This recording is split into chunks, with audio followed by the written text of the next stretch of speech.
mais um podcast CRM Paraíba. Meu nome é Cláudio Orestes e hoje eu estou com a presença de doutora Isabela Quiroga, oftalmologista. Doutora Isabela, por favor. Olá, Cláudio. Primeiramente, eu queria parabenizar o CRM pela iniciativa. É uma forma muito descontraída, informal, leve, né, de veicular informações de qualidade para a população. Eu sou Isabela Quiroga, sou médica formada pela Universidade Federal da Paraíba, fiz residência médica em oftalmologia na Fundação Hilton Rocha, em Belo Horizonte. Lá mesmo na Fundação Hilton Rocha, eu me especializei na área de retina. Né? Depois disso, voltei para Paraíba, ingressei na Universidade Federal, estou lá há 25 anos, como médica assistente, né, na área de oftalmologia, especificamente nos setores de retina e de cirurgia de catarata, onde eu também sou preceptora da residência. Né? Aqui na Paraíba, alguns anos depois de ter chegado, eu fiz mestrado e doutorado na área de farmacologia, com ênfase, né, na parte de oftalmo, e me dedico, além, né, da oftalmologia enquanto medicina, também à docência. Né? Ensinei durante 10 anos na FAMENE, depois disso ingressei no UNIP, onde eu coordeno a disciplina de oftalmologia, integro o corpo clínico do Hospital Visão e hoje também estou conselheira do CRM Paraíba. Então, uma larga experiência e conhecimento apropriado na área de oftalmologia. Isabela, assim, do ponto de vista de sinais e sintomas que possam impactar na visão, quais são os que chamam alerta precocemente? Quando a gente fala em sinais e sintomas, vem à mente aqueles clássicos, né, de visão borrada, visão diminuída, visão embaçada. Esses aí certamente direcionam a pessoa para uma consulta, né, oftalmológica. Mas eu quero chamar a atenção, aproveitar a oportunidade para alguns sintomas, né, ou manifestações, porque são sinais também, que falam muito e que merecem uma atenção precoce. Por exemplo, nas crianças, o desvio do olho, né? O surgimento de estrabismo. Que é uma coisa, eu sou pediatra e os pais às vezes perguntam logo, doutor, ele nasceu com o olho desviado, até que ponto pode ser considerado normal? A criança ela começa a fixar os objetos por volta de 3 meses de idade. Né? Ainda não é o momento esse, aos 3 meses, de se tentar identificar se tem estrabismo ou não. Isso é um pouquinho mais tardiamente. Não é? Mas chama a atenção especialmente não aquela que nasceu já, né, com essa tendência, mas aquela criança que era bem, que tinha os olhos alinhados e que de repente começa a apresentar o desvio dos olhos. Então isso chama a atenção, é algo muito relevante, né, e que pode sinalizar para um problema mais grave. Lacrimejamento também, né? A pupila branca, né? A pupila que é essa areazinha central do olho, que é para ser escura, aparece branca, inclusive nas fotografias. Isso é um sinal de alerta, que né? Normalmente são vermelhas. Vermelhas, né? Então, quando aparece borrada, que o pessoal até não gosta, né? Que o olho saia vermelho, mas é um sinal de saúde. Sinal de saúde, porque reflete a cor da retina, do fundo do olho, né? Exato. Então, quando aparece de outra coloração, é sempre bom investigar. É sempre necessário dar uma investigada. Pode ser que não signifique nada, seja simplesmente que aquele olho não estava alinhado com a luz no momento, né, da fotografia, mas pode indicar algum problema, né? Isso a gente falando em crianças. Já no adulto, uma coisa que eu gosto de chamar a atenção é a importância de um exame mais detalhado, quando o paciente tem a queixa das famosas moscas volantes, né? Os pontinhos, né? Que passam para lá e para cá no campo de visão. Então, apesar de normalmente não estar relacionado a nada mais grave, eles podem acontecer no contexto de uma lesão predisponente a um descolamento de retina, no contexto de uma inflamação intraocular. Pode ser já indício de alguma alteração que na retina, sim, porque esses pontinhos eles indicam a alteração no humor vítreo, que é o gel transparente que preenche nosso olho. Então, o humor vítreo alterado, né? Isso pode acontecer no contexto da formação de uma ruptura na retina, que vai dar origem a um descolamento, ou de uma inflamação, né, dentro do olho, que precisará ser tratada. Então, é algo que não pode ser negligenciado, é algo que não pode ser dito, não, isso não é nada demais, você vai ficar assim sempre, não vai ter nenhum problema, não, é algo que merece uma avaliação quando se instala. Então, seria isso nas crianças e nos adultos? Nos adultos. Chamariam mais a atenção. Chamariam mais a atenção, né? E talvez precisasse uma investigação de imediato. Isso, de imediato. Surgiu, precisa ser investigado. Certo. Né? Uma coisa que é assim, todo mundo em algum momento vai precisar de um oftalmologista e de exames oftalmológicos. Tem alguma regularidade ou tem a partir de certa idade que seria recomendável procurar um oftalmologista? Olha, é bem mais precoce do que se imagina, né?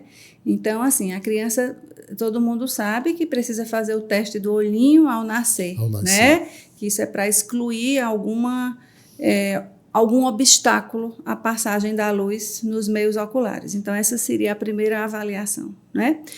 Nos exames que o pediatra faz subsequentemente, o ideal é que esse teste do olhinho fosse feito na rotina da pediatria. Habitualmente é indicação, é sugestivo que se faça na maternidade ainda. Sim, esse é o primeiro. E normalmente a gente recomenda repetir após 6 meses, habitualmente. Sim. E quando tem alguma alteração de imediato, é indicativo encaminhar imediatamente para ao especialista. Um oftalmologista. Sim. Já no primeiro ano de idade, entre os 6 meses e 1 ano, se recomenda uma avaliação oftalmológica completa da criança, né? Porque o teste do olhinho é um teste de rastreio que não é uma avaliação. É limitado. Ele é apenas para identificar obstáculos à passagem da luz. Mas no primeiro ano de vida, depois dos 6 meses, já é bom que a criança faça uma avaliação completa. Aproveitando, tem uma patologia na minha área assim que a gente se depara com relativa frequência.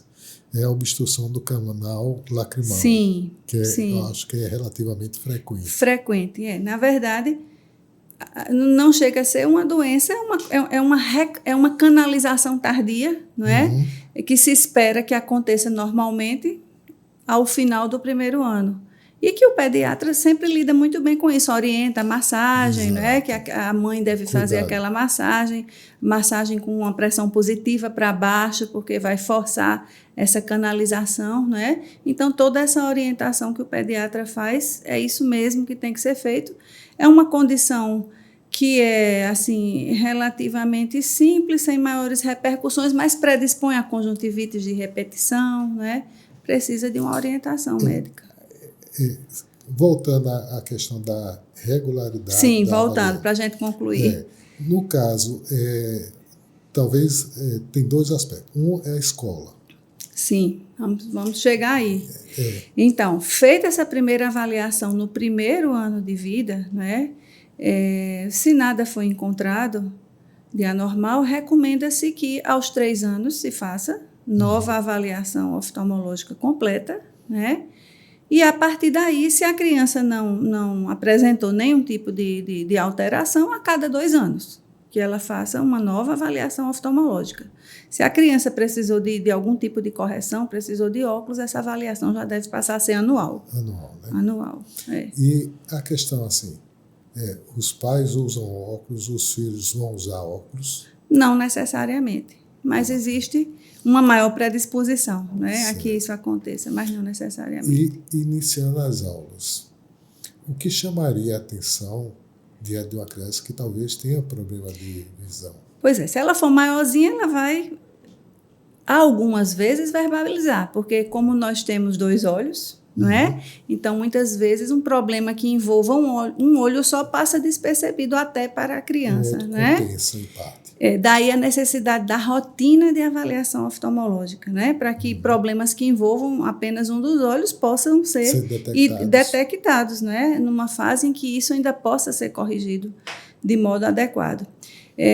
Uma coisa que pode chamar a atenção e ser um sinal de alerta, às vezes, é a inquietação da criança na sala de aula. O desinteresse. Ou desinteresse, ou ela levantar-se muito, né? Aproximar-se, às vezes, do quadro, conversar com um colega que está ao lado para tirar, né, uma dúvida que ela não está conseguindo ver. Então, às vezes, essa inquietação sinaliza para uma dificuldade que ela está tendo de enxergar e que uma criança de 5 anos de idade, 4 aninhos, não consegue verbalizar. Isso se torna ainda mais perceptível por volta dos 5, 6, que é quando eles já têm alguma coisa no quadro, né?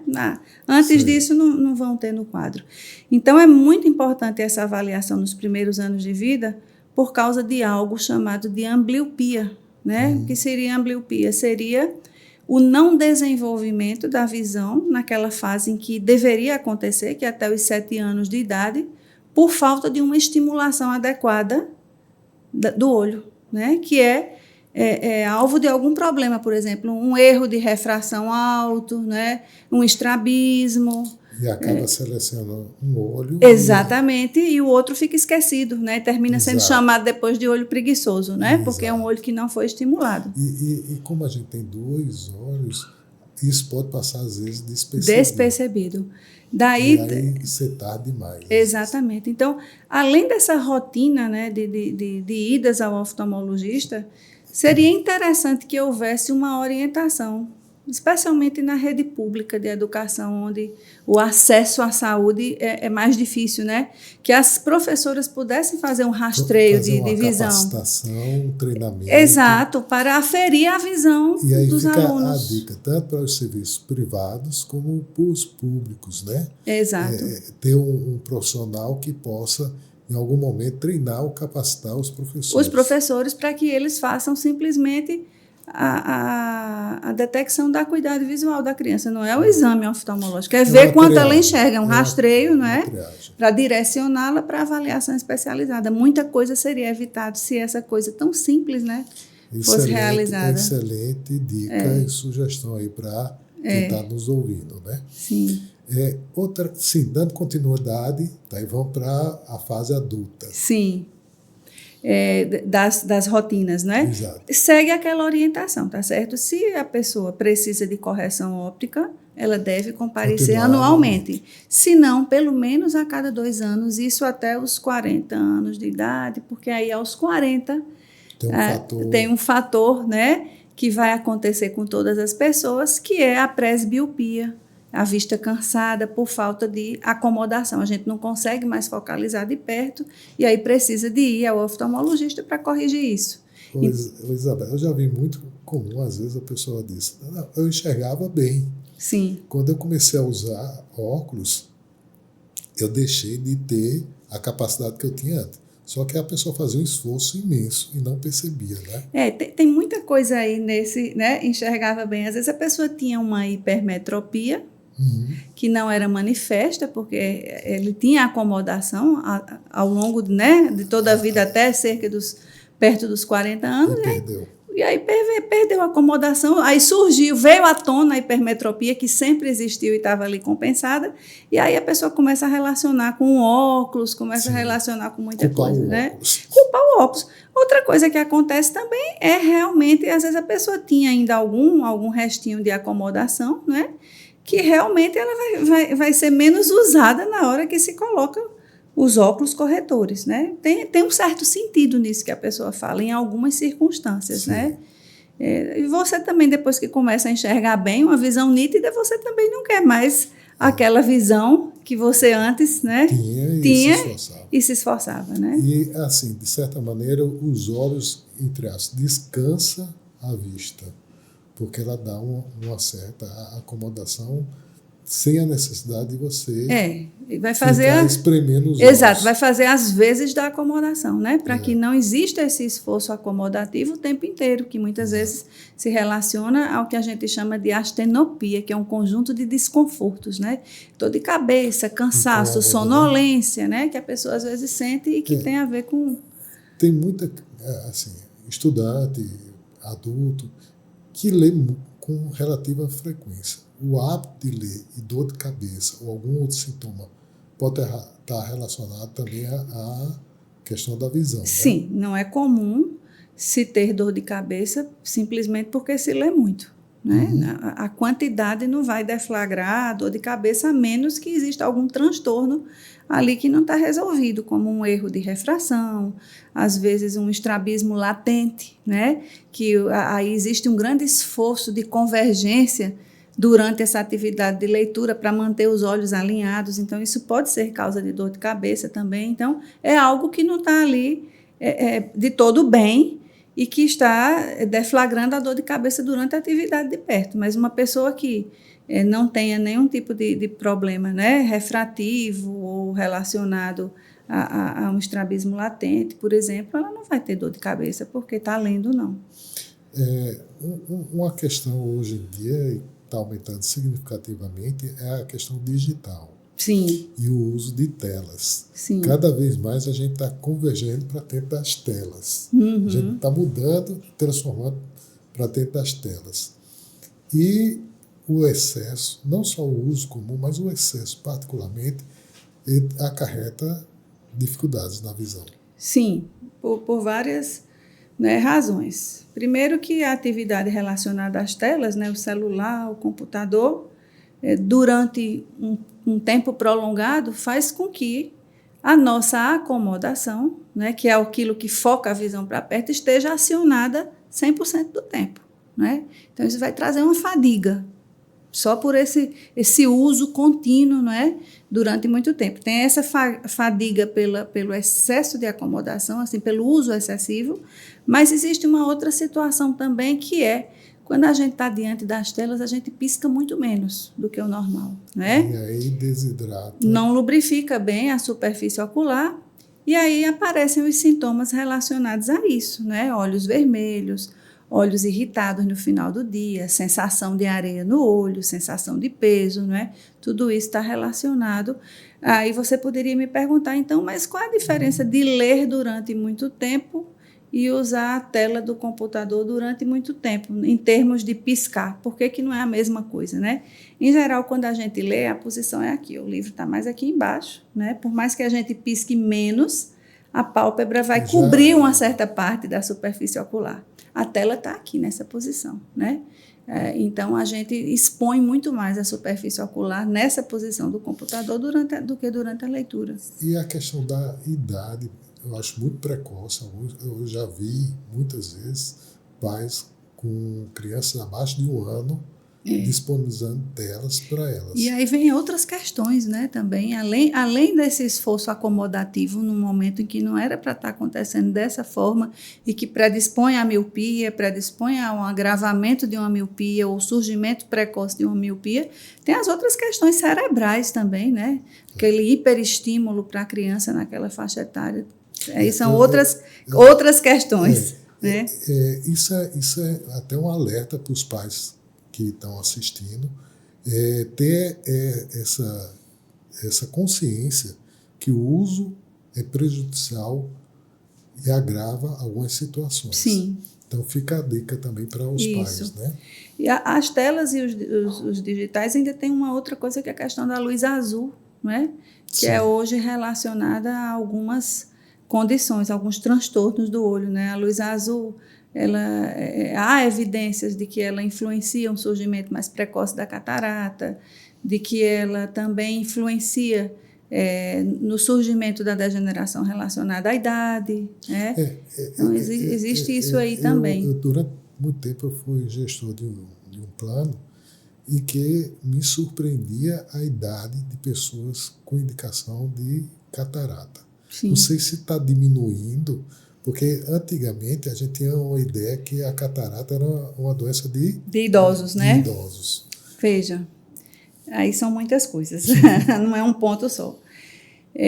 A catarata sempre existiu, né? A catarata, esclarecendo aí a população em geral, a catarata é o nome que se dá à opacificação de uma lente natural do nosso olho, que é o cristalino, né? Então, essa opacificação sempre aconteceu, porque é algo relacionado realmente, a causa mais comum é a senilidade, né? Uhum. Mas aí o que é que vem acontecendo, né? A cirurgia de catarata mudou muito nos últimos tempos, né?